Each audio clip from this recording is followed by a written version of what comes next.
Bharatiya Janata party ने चुनाव की मॉनिटरिंग के लिए चौथे चरण में महिला वार रूम बनाया। महिला वार रूम बीजेपी का नया प्रोग्राम और प्रयास है। महिला मतदाताओं को रिझाने और मतदान केंद्र तक लाने के साथ साथ लगातार 8 लोकसभा में महिला वार रूम का भी उस पर भी नजर रखी जा रही है। चुनाव में महिला वोटर्स की वजह से करीब 36 सीटें महिलाओं को अधिक मिली थी। 163 सीटें आई थी और बम्पर वोटिंग महिलाओं को हुई थी। उसी को देखते हुए लोकसभा चुनाव में एक नया प्रयोग बीजेपी ने किया है, महिला वार रूम बनाया है। एक नया प्रयोग और नया प्रयास है। माया नरोलिया जी महिला प्रदेश मोर्चा की अध्यक्ष है, उनसे बात करते हैं। राज्यसभा सांसद भी हैं। मैम, विधानसभा चुनाव में जिस तरह से देखा गया महिलाओं ने आगे चढ़कर वोट दिया था और जिसकी वजह से बड़ी बम्पर जीत भी हुई थी, इस बार भी वही तरीका अपनाया जा रहा है। विधानसभा चुनाव में आपने देखा था कि महिलाओं का वोट प्रतिशत 100% भारतीय जनता पार्टी के पक्ष में गया था। हम चाहते हैं कि लोकसभा के चुनाव में माताओं बहनों का 100% वोट भारतीय जनता पार्टी को मिले।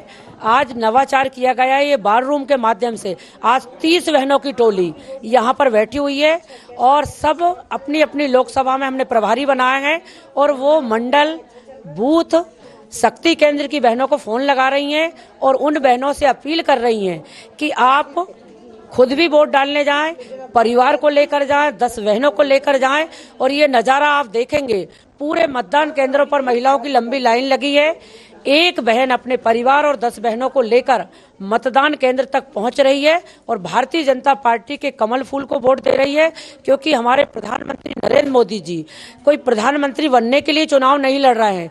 वो देश के लिए, भारत माता के लिए और हमारी भारत माता का वैभव अमर रहे, इसके लिए काम कर रहे हैं। तो माताओं बहनों ने, महिला मोर्चा ने ये ठान लिया है कि इस बार के लोकसभा चुनाव में सबसे अधिक मत प्रतिशत मातृशक्ति का रहेगा, भाजपा के पक्ष में रहेगा, मोदी जी के पक्ष में रहेगा। एक एक सांसद को हम जिताएंगे। हमारे जब रिजल्ट आएंगे तब आप देखना, मध्य प्रदेश के 29 सांसद और 29 कमल फूल की माला सांसद के रूप में हम हमारे प्रधानमंत्री जी को सप्रेम भेंट करेंगे। हम 1080 मंडलों तक पहुंच चुके हैं। हम 50 से 55 हजार बूथों तक संपर्क कर चुके हैं। हम शक्ति केंद्रों पर हमारी जो टोली बनी है, उस टोली के माध्यम से हम हर बूथ के मतदाता को टच कर चुके हैं। लाभार्थी बहनों से हमारा सतत संपर्क चल रहा है। स्वयं सहायता समूह की बहनों से भी हमारा संपर्क चल रहा है और जो हितग्राही बहनें हैं वो निश्चित रूप से भारतीय जनता पार्टी के पक्ष में है। और लाडली बहनों ने जिस प्रकार मध्य प्रदेश के विधानसभा चुनाव में प्रधानमंत्री नरेंद्र मोदी जी की योजनाएं और लाडली बहनों का जो जादू चला था, वो लोकसभा चुनाव में भी चलेगा।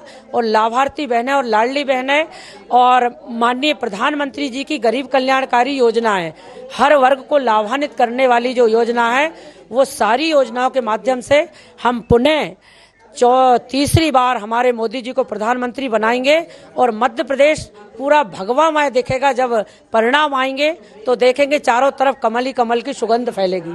तो चलिए, ये 29 सीट जीतने का दावा है। और ये महिला वारू में हम आपको साफ तौर पर दिखा दें कि ये महिला वारू में यहाँ 30 जो महिलाएं हैं और जो बेटियां हैं वो भी मौजूद है। यहाँ पर लगातार वो चुनाव प्रबंधन के लिए लगी हुई हैं। जो 8 लोकसभा सीटों में मतदान हो रहे हैं वहाँ से लगातार कांटेक्ट में भी हैं, चाहे इंदौर हो, चाहे खंडवा खरगोन हो या निवाड़ की कोई भी सीट हो, धार, इंदौर। और बाकायदा देखिए यहाँ पर सब महिलाएं कांटेक्ट में कर रही, फ़ोन से कांटेक्ट कर रही है। महिला शक्ति केंद्र इनके जो बनाए गए हैं वहाँ कांटेक्ट कर ली। 50,000 से ज़्यादा अब तक कांटेक्ट किया जा चुका है। और यहाँ पर साफ तौर पे जो पूरी व्यवस्था है, चाहे आप मैप की बात करें तो मैप भी बनाया गया है कि किस चौथे चरण में कौन सी जगह लोकसभा में चुनाव होने हैं।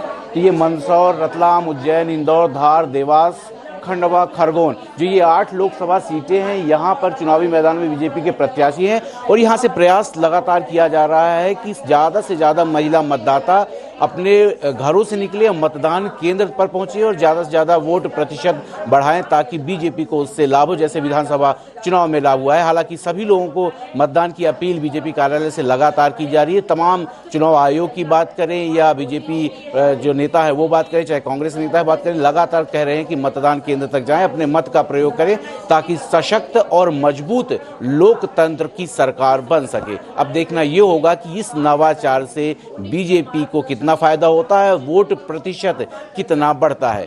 कैमरामैन मुकेश के साथ सत्यम शर्मा, न्यूज़ आर।